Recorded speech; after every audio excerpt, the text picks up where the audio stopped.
प्रभु जहाँ को सहाय हेबे तार असाध्य साधन होइथे।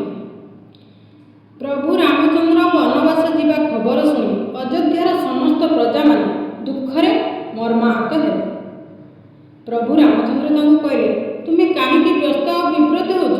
मु तो पितृसत्य रक्षा करबा पई 14 वर्ष वनकु जीवी, तापरे फेरी आसीबी।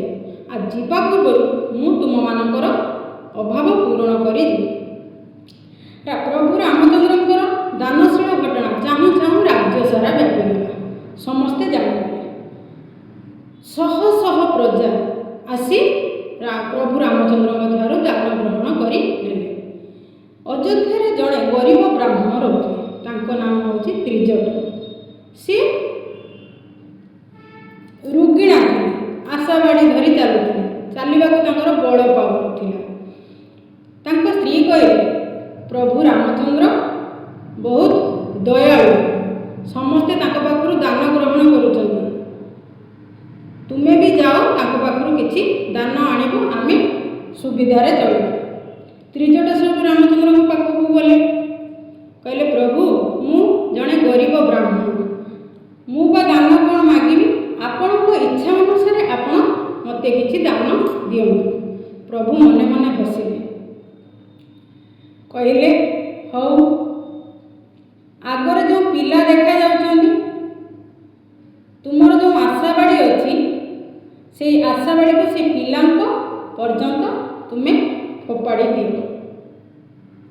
जति नहब जेते पर्यंत जीव मु सेते पर्यंत थिबा गाई मानकु तुमको दान करबी।